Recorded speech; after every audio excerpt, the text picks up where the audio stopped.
जिस प्रकार पाकिस्तान की मदद तुर्की कर रहा है उसे जरा सा भी अंदेशा नहीं है कि भारत को अगर बात पता चली तो भारत हमारा क्या असर करेगा, ये उसने कभी सोचा नहीं होगा। जी हाँ, आपने बिल्कुल सही सुना। और जिस प्रकार वह पाकिस्तान के पास फाइटर जेट भेज रहा है उसे देखकर तो ऐसा ही लगता है कि वह पूरी तरह से पाकिस्तान को मदद दे रहा है हमला करने के लिए। लेकिन भारत ने भी यह बात कह दी कि अगर पाकिस्तान के पक्ष में तुर्की खड़ा होता है तो हम उसका ऐसा हश्र करेंगे कि आने वाले दिनों में तुर्की दुनिया भर में देखेगा कि भारत के साथ लड़ाई करके उसका क्या हाल हुआ।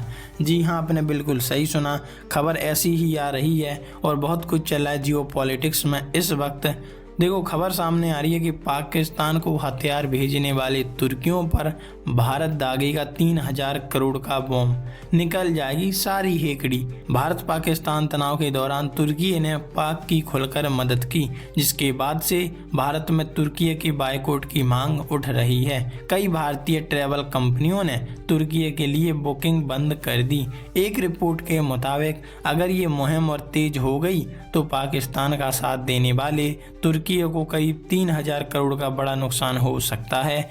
भारत हमेशा से तुर्की की मदद करता आया है। कोविड काल में भारत की तरफ से दवाएं उपलब्ध कराई गई थीं। वहीं फरवरी 2023 में तुर्की में आए भीषण भूकंप के दौरान भारत ने मदद का हाथ आगे बढ़ाया। इस देश की मदद करने वालों में भारत सबसे आगे है और उसी के खिलाफ ये षड्यंत्र रच रहा है और पाकिस्तान को हथियार पर हथियार दे रहा है जिससे और हमला हो। तुर्की ने पाक को अपने सबसे